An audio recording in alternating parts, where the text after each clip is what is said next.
Doa. Pagi hari ini ya Tuhan, kami mengucap syukur, berterima kasih karena ada peluang anugerah bagi kami dalam perjumpaan kami dengan Tuhan secara bersama hari ini. Tolonglah kami supaya firman-Mu yang tertulis dapat kami mengerti secara baik oleh karena Roh Kudus bekerja di dalam diri kami. Baik hamba maupun yang mendengarkan, Roh-Mu bekerja di dalam diri kami. Pimpinlah kami dalam membaca dan menguraikan firman-Mu dan menghayati firman-Mu. Di dalam nama Tuhan kami Yesus Kristus kami berdoa dan bersyukur kepada Bapa di surga. Amin. Shalom. Shalom. Selamat pagi untuk kita semua. Shalom. Ya, hari ini saya memilih 3 ayat dari teks yang paling awal, Kejadian pasal 1, kemudian pasal 2, tapi tidak semua ayat kita baca. Pertama, mari kita membaca Kejadian pasal 1 ayat yang ke-25 dan 31, kemudian 2 ayat yang ke-15.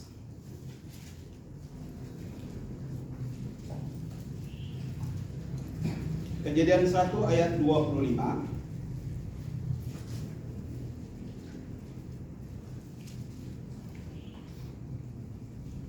Kemudian ayat 31 dan 2 ayat 15. Mari kita baca secara bersama-sama. 1, 2, ya. Allah menjadikan segala jenis binatang liar dan segala jenis ternak dan segala jenis binatang melata di muka bumi. Allah melihat bahwa semuanya itu baik. Ayat 31. Maka Allah melihat segala yang dijadikannya itu sungguh amat baik. Jadilah petang dan jadilah pagi. Itulah hari ke-6. 2 ayat 15. Tuhan Allah mengambil manusia itu dan menempatkannya dalam taman Eden untuk mengusahakan dan memelihara taman itu. Ya, ada mahasiswa baru. Kalau kemarin dalam pembinaan itu saya sebut calon, tapi sekarang mereka sudah masuk ke taman Eden. Sekarang mereka sudah masuk ke kampus menjadi mahasiswa. Ya, tema yang saya beri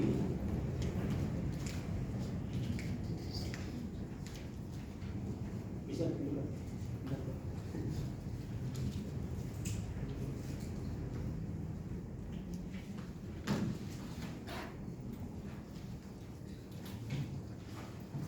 Selamat pagi Pak Pastor. Amin.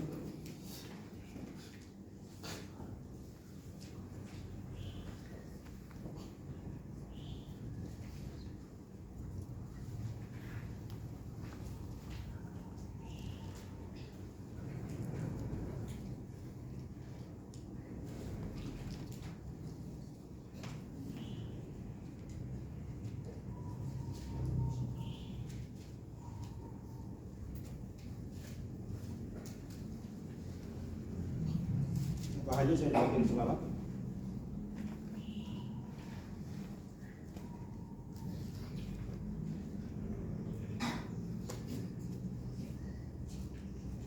Lihat.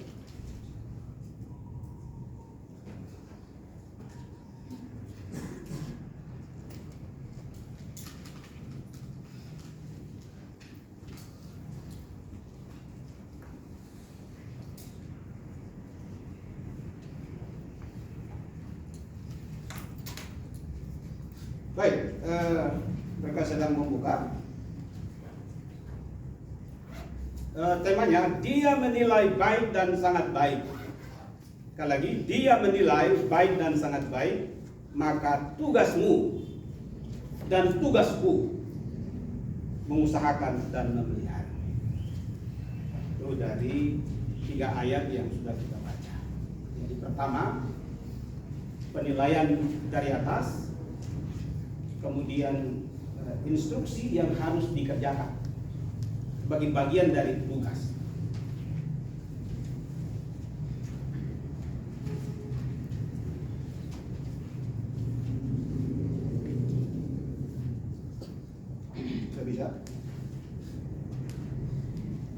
Baik, kita memulai dengan frasa atau kata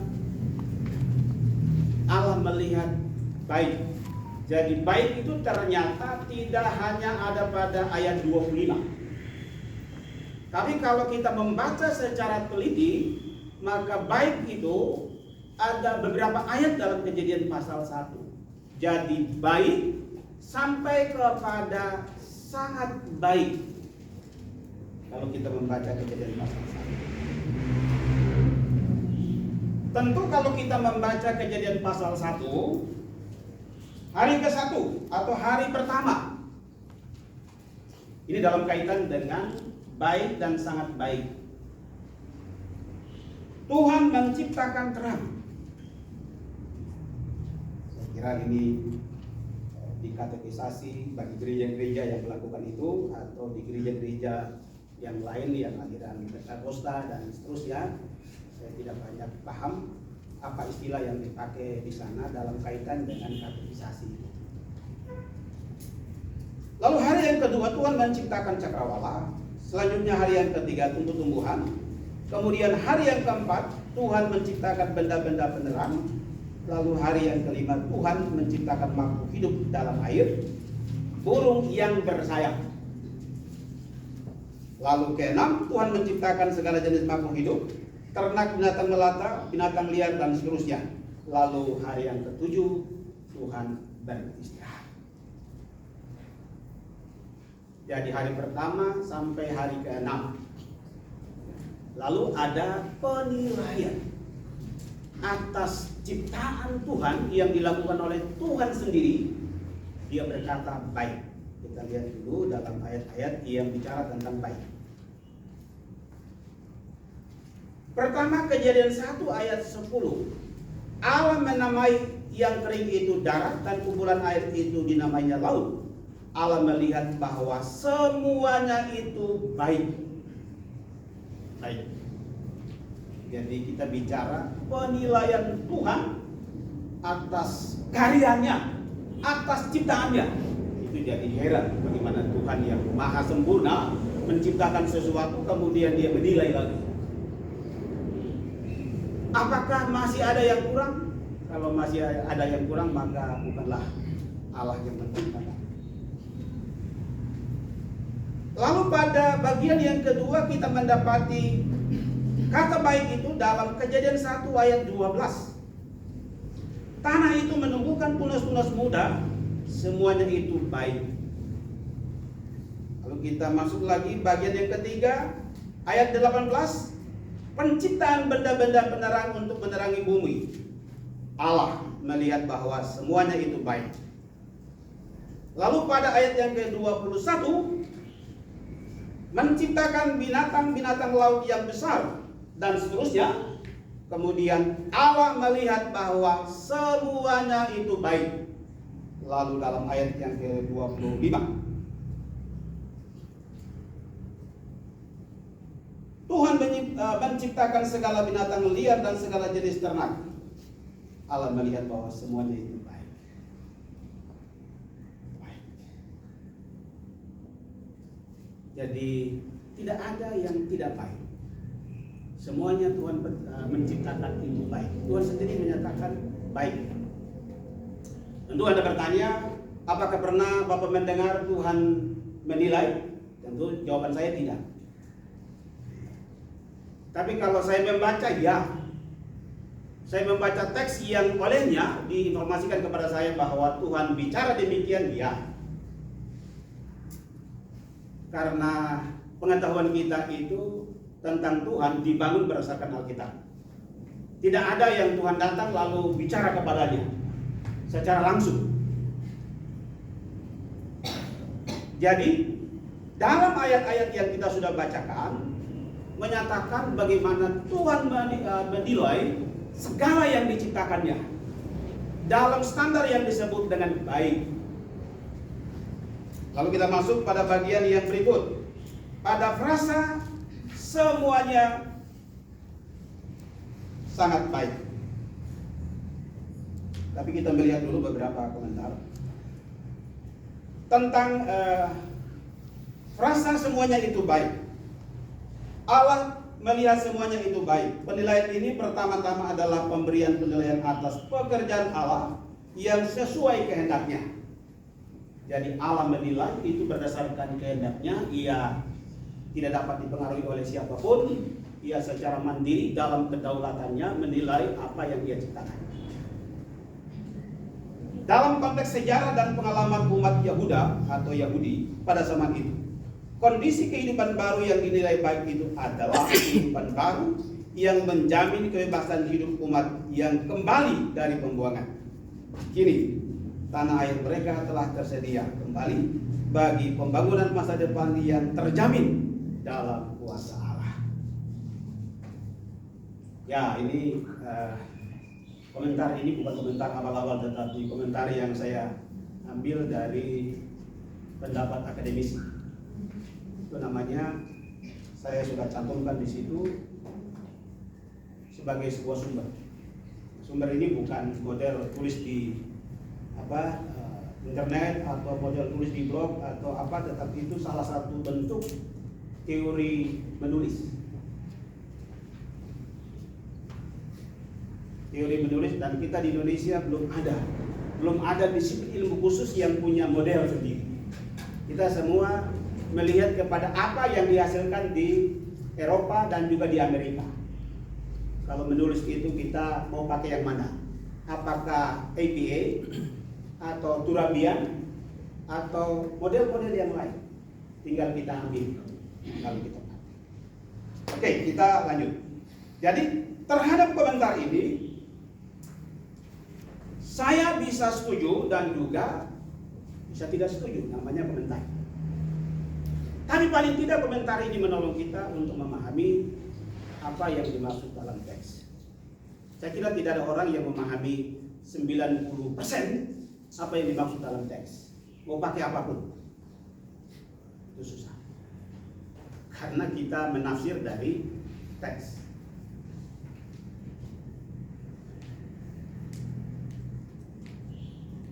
Selanjutnya kita melihat frasa yang lain, frasa amat baik. Ayat 31. Allah menciptakan manusia segambar dan serupa dengan Allah, memberkati dan memberi mandat beranak cucu. Kemudian mandat atas alam semesta atau mandat atas isi bumi ini. Memberikan makanan kepada manusia. Jadi Allah memberi apa yang harus dimakan oleh manusia. Dan saya perhatikan sejenak dan saya kagum luar biasa. Jadi setelah Tuhan bicara bahwa manusia makan ini dan itu, lalu kepada tumbuh-tumbuhan kepada makhluk yang lain, Allah juga menyediakan makanan, termasuk burung-burung itu. Kita lihat dulu. Lalu Allah memberikan makanan kepada segala binatang di bumi dan burung di udara. Jadi burung di udara itu siapa yang kasih makan? Ya Tuhan Allah, itu tanggung jawab Tuhan Allah kasih makan itu. Tapi kalau kamu sudah tangkap, ya kamu yang harus menjadi apa? Penanggung jawab atas makanan burung-burung itu. Maka ada yang pernah tafsir imajinatif, lepaskan burung itu.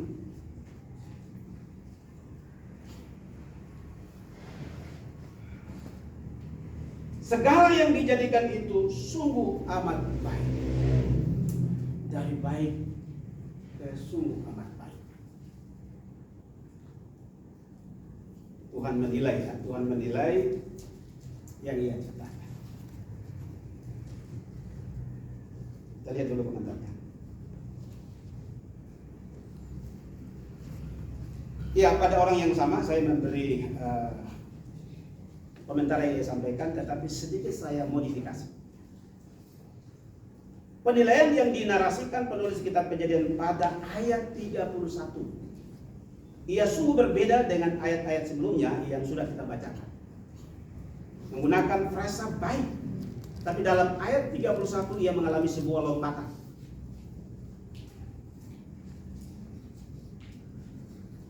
Penilaian sungguh amat baik adalah kumpulan dari semua yang baik sejak hari pertama sampai pada hari ke-6.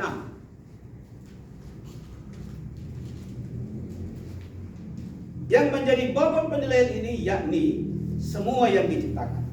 Ketika manusia diciptakan dan diberi mandat untuk berkuasa atas ciptaan Allah dan batasan pada manusia, ciptaan soal makanan menjadi penegasan bahwa semua itu sesuai kehendak Allah.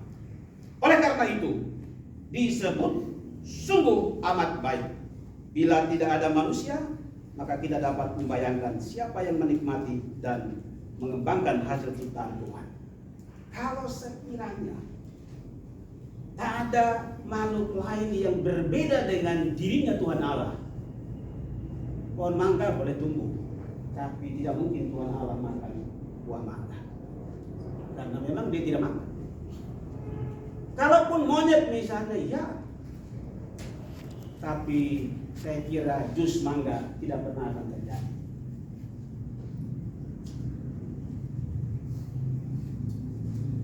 Jadi Tuhan Allah menciptakan manusia itu segambar dan serupa, lalu diberi mandat, lalu dia katakan sungguh amat baik. Suatu saat anak saya bertanya kepada saya, Bapak, sekarang mungkin dia terpilih nanti menjadi majelis, begitu, majelis untuk pemuda di Po. Dia bertanya begini kepada saya, Bapak, apa tujuan Tuhan Allah menciptakan manusia? Saya menjelaskan panjang lebar, dia bilang, Bapak saya rekam saja supaya saya tunjukkan kepada temanku yang bertanya.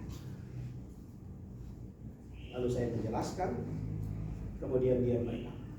Saya bilang, sederhana saja, katakan kepada teman, hari pertama, hari kedua sampai dengan hari kelima, semua sudah tersedia. Itu baik. Katakanlah hidangan semua tersedia, semua yang baik itu tersedia.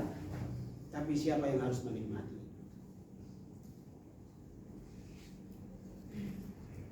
Lalu kemudian Tuhan menciptakan manusia.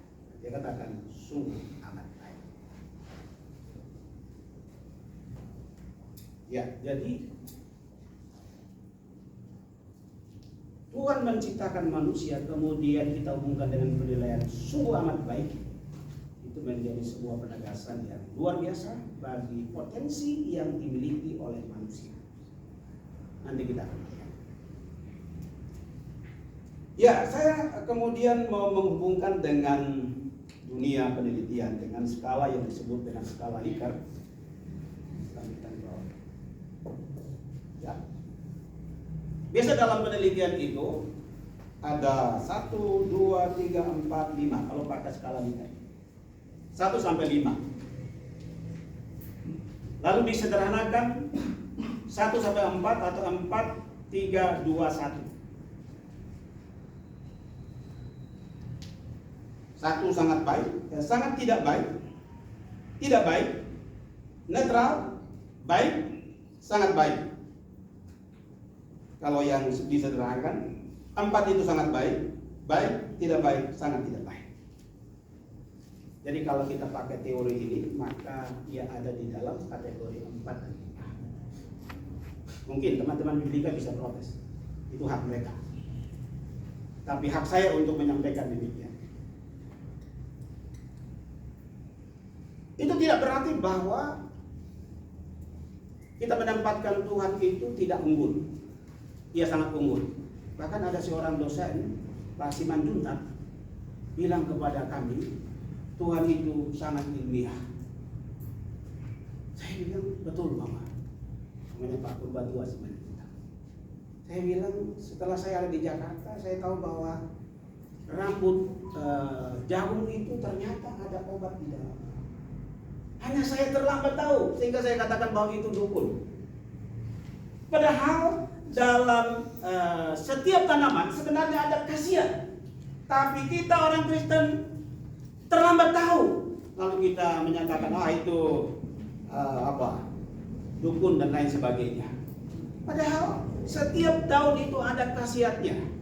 Ada daun pahit itu, pernah ada Pak Sinaga bilang kalau mau rambutnya tetap hitam, makan itu. Lalu Pak Abson Saya biasa makan terlalu pahit, jadi saya bilang Pak Abson, coba. Pak Abson terus makan itu. Lalu saya tanya, Bapak sudah berubah kah? Bukannya? Masih tetap saya. Saya bilang, berarti Bapak terlambat makan itu. Jadi kalau sekarang Anda mau supaya tetap hitam rambutnya, itu daun apa namanya? Kalau kami sebut daun Afrika, daun pahit itu. Jadi daun yang ada di sini itu punya khasiat yang luar biasa. Kita lanjut. Saya masih punya waktu. Sekarang kita masuk kepada implikasi dari teks ini bagi kita. Karena pertama bicara tentang penilaian. Lalu bagaimana kita melihat kerja kita?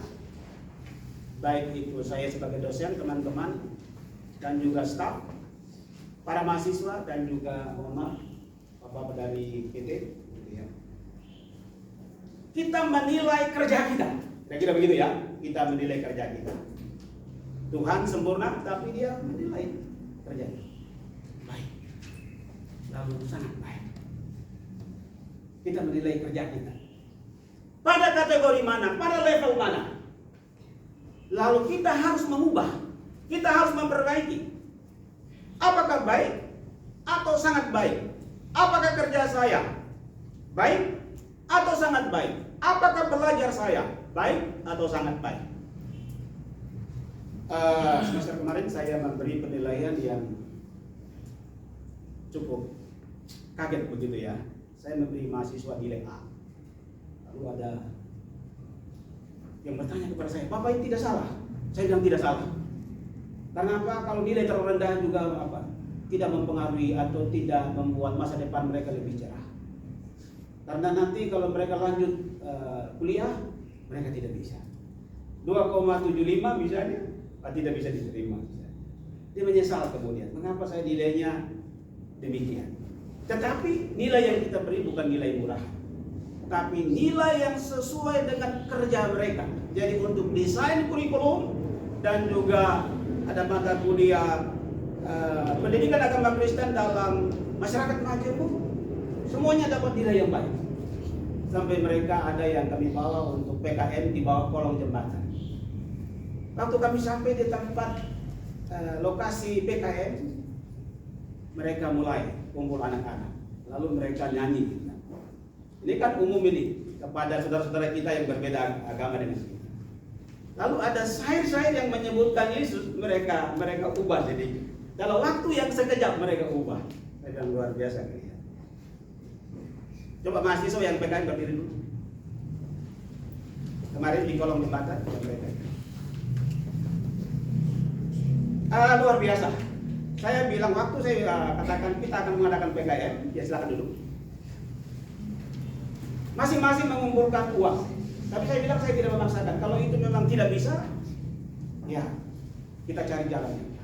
Lalu saya nasihati mereka dengan visi. Kalau Anda memberi uang, ingat, yang menolong adalah kasih. Dan ternyata ada mahasiswa yang menanggung uang makan. Itu luar biasa gitu ya. Walaupun mereka tidak bisa, tetapi saya heran. Ya bukan heran, tapi saya kagum. Mahasiswa bisa mengeksplor kemampuan mereka dalam rangka implementasi visi. Kasih. Saya bilang kamu memberi sesuatu mungkin tidak besar, tetapi dia punya nilai yang baik dan Anda sedang mengimplementasikan semangat dari sekolah kita, atau saya sebut dengan semangat pintu gerbang. Kasih. Kita semua belajar tentang kasih.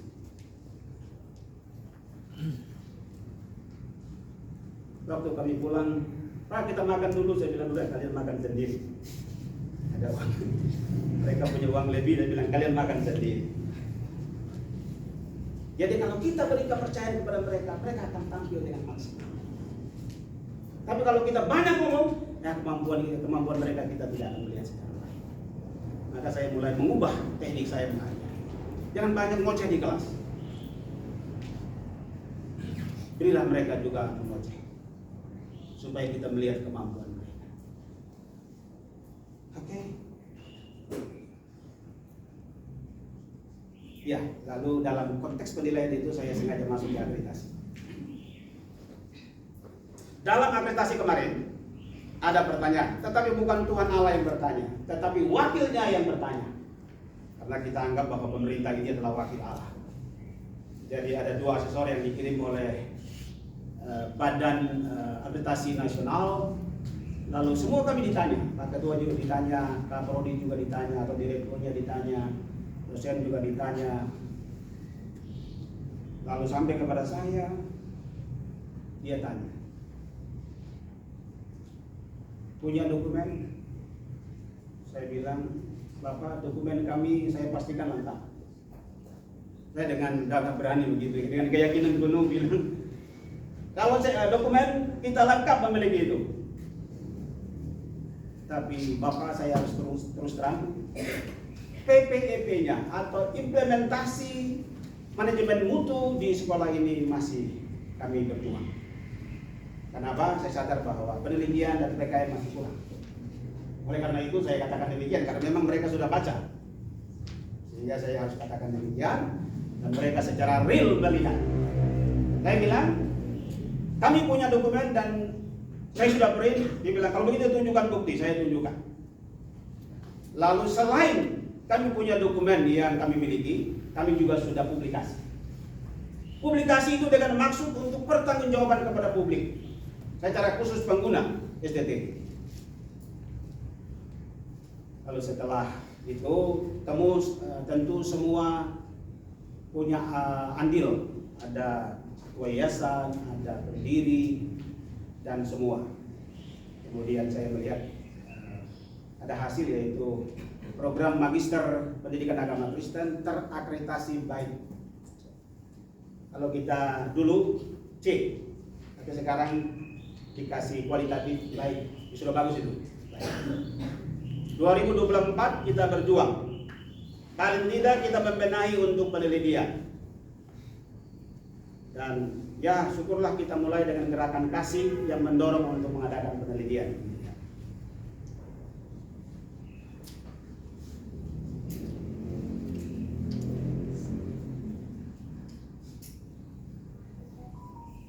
Ya, kemudian yang lain, coba.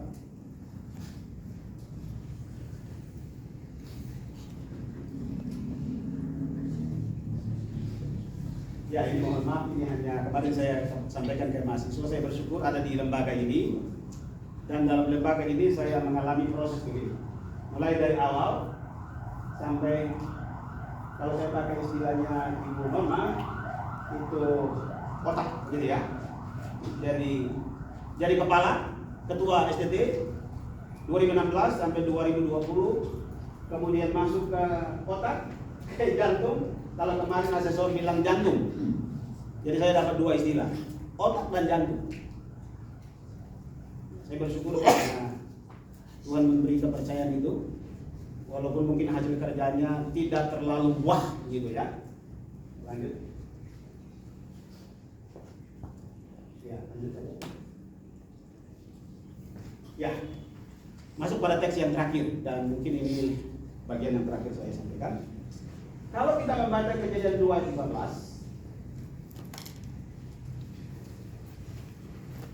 tugas mengusahakan dan memelihara taman ini disebut dengan mandat budaya. Jadi manusia mendapat tugas atau mandat yang kemudian disebut dengan mandat budaya. Dalam sisi aplikasi, saya menggunakan istilah mandat budaya ke dalam dan keluar. Ini saya sengaja menciptakan istilah untuk nanti memunculkan apa yang sedang saya kerjakan. Di tempat kita, mengusahakan dan memelihara dapat dilakukan dengan memanfaatkan sebaik-baiknya sarana lembaga. Misal, tidak boros listrik. Saya kalau dari atas ke bawah ketemu bapak bawah, itu Pak Sony, saya sebut bapak bawah karena dia ada di bawah gitu. Kalau dia naik ke atas, panggil saya bapak atas. Jadi kami punya istilah, Pak Sony punya istilah. Jadi kalau saya turun ke bawah, saya pastikan saya harus matikan kipas, karena itu kalau saya turun kemudian lama ngobrol, pasti itu dia terus berputar, itu kan harus. Oleh karena itu kalau mahasiswa pakai kipas angin di atas, jangan lupa dimatikan. Kadang juga saya masuk ke perpustakaan kalau di ruang kerja, kalau terlalu panas jam 12, saya sengaja masuk ke perpustakaan. saya hidupkan AC. Tapi kadang saya sadar, saya hidupkan AC ini kan tarikannya cukup tinggi. Tapi kalau mati kan akhirnya ya kadang hidupkan tapi karena panas saya hidupkan, lalu setelah itu saya keluar ruangan yang saya dan jadi kita masing-masing menjaga supaya kita tidak menjadi manusia boros, khususnya untuk kita. Saya tidak sekedar ngomong, saya sudah mulai sekarang praktikkan, kalau saya pulang saya cabut colokan itu supaya takut koslet. Jadi saya pastikan semuanya sudah, baru saya pulang. Kalau misalnya saya masih belum yakin, saya kembali lagi ke ruangan saya. Apakah saya sudah matikan kipas? Lalu jendela-jendela sudah tertutup belum? Mulai melatih diri. Ya, lalu Bapak Ibu, karena saya sedang terlibat dalam sebuah medsos, yaitu YouTube. Kalau orang melihat itu, ini Pak dosen teologinya aneh, Pak dosen PAK ini aneh, publikasinya macam-macam, uploadnya macam-macam. Turun ke bawah, saya tidak usah baca kan kita. Ya ini channel saya, tapi tidak bermaksud promosi untuk Anda kesana, jangan. Ini hanya menunjukkan saja bahwa saya menggunakan YouTube untuk mengajar, meneliti, mengabdi dan mengembangkan kopi. Ini saya berjuang bagaimana menemukan tampilan seperti ini. Saya belajar, saya mau pakai mahasiswa. Ini dosen lagi kemudian menggunakan mahasiswa kadang juga gitu. Saya belajar dan akhirnya menemukan. Dari kesalahan saya terus belajar. Ya, ini mandat budaya. Saya tanam sesuatu di teras. Dan teras itu saya sebut dengan teras hobi. Tempat saya suka banjir, jadi kami buat tingkat begitu. Kalau banjir kami di atas. Jadi saya tanam ini ya. Ini apa namanya? Siapa yang tahu tanaman ini? Bukan bawang. Tanaman apa? Timur Tengah. Apa itu? Saya sendiri lupa.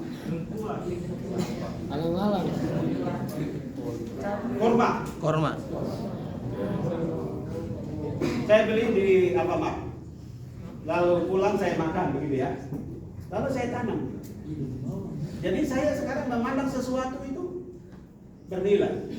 Termasuk sedotan-sedotan yang kita pakai itu. Saya pandang itu bernilai.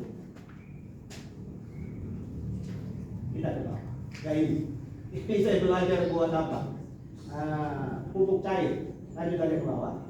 Ya ini pernah meledak kemudian saya buat seperti ini. Saya belajar kemudian buat seperti ini. Jadi ini gas yang dari sini dia berbeda ke sini. Jadi tidak meledak. Karena ini pernah meledak, istri saya marah-marah. Muncul ke atas itu kan saya blender kulit papaya. Lalu saya fermentasi dengan menggunakan gula merah dan Yakult sebagai pengganti EM4 untuk kemudian masuk dalam proses fermentasi selama 14 hari atau 1 bulan lebih. Lanjut. Ya ini menggunakan ini. Lalu ya ini air cucian beras. Lalu karena saya takut meledak, karena biasanya saya harus putar untuk mengeluarkan gas, saya ganti dengan botol, itu bukan botol apa? Kopi kangen. Saya potong, kemudian saya tutup dari atas, lalu saya lem pakai lem bakar. Lalu gasnya saya buat itu untuk pindah ke sini. Ini kan saya dapat yang biasa dipakai untuk minum jus dan lain sebagainya. Tapi kemudian itu saya beli di Alfamart. Tapi bagian yang lain ini saya pungut di jalan.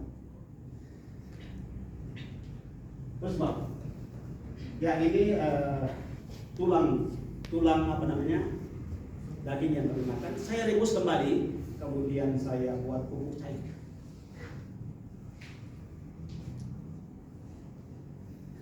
Ini, jadi saya bilang ke istri, kebutuhan saya adalah apa yang tidak terpakai di dapur, kasih ke saya. Termasuk di SDT ini kalau ada ya. Ini Bapak Ibu, ini apa? Melon. Ini ada di sini. Ini tadi jorok sekali. Saya turun ke bawah. Kemudian saya ngambil untuk memastikan supaya kuman-kuman mati saya siram pakai air panas. Lalu saya jadikan menjadi pupuk cair. Terus lanjut. Ya, ini Anda dapat belajar hal-hal yang sudah saya sampaikan di sini melalui YouTube sebagai kompetensi umum yang melengkapi diri Anda untuk menolong jemaat yang Anda layani. Jadi intinya begini. Kalau kita bisa melakukan itu secara khusus yang teologi dan PHK, di jemaat Anda bisa melakukan sesuatu untuk menolong jemaat sehingga hasil kebun mereka itu baik, maka kantong kolektif juga baik, dompet juga pasti baik. Ya, jadi saya kadang melihat daun-daun. Kemarin itu saya kumpulkan daun-daun yang berserakan di jalan itu saya sapu, kemudian saya kumpul. Kemudian nanti pulang sebentar sore saya buat fermentasi daun kering. Oke, lanjut. Tuhan sudah menilai pekerjaannya sesuai dengan kehendaknya. Bagaimana dengan kita? Sudahkah kita menilai pekerjaan kita dan bagaimana hasilnya? Kita berada dalam mandat ilahi atau pekabaran Injil, tetapi kita juga dapat melakukan mandat budaya dengan memanfaatkan YouTube, TikTok. Teman saya Pak Pendeta ini berkecimpung dalam TikTok. Jadi kalau dia TikTok, saya YouTube begitu ya. Beliau pernah pada buat viral, kepala saya harga berapa? Kalau saya ikan pinggang begitu Pak. Lalu kemudian ada yang bilang begini, Pak sudah tua jangan apa? Jangan pamer begini. Saya bilang ya, saya komentar balik lagi, saya tidak pamer. Tetapi di YouTube ini kalau yang normatif tidak ada yang menonton. Yang normatif tidak ada yang menonton. Saya publikasi bahan ajar saya dan sebagainya. Contohnya ya 17. Tapi yang aneh-aneh itu meninggal. Termasuk daun yang kemarin saya sebut itu, yang tadi saya sebut, yang saya kumpulkan di jalan itu, view-nya itu sekarang mungkin sudah 2 juta. Ya, Tuhan berkati.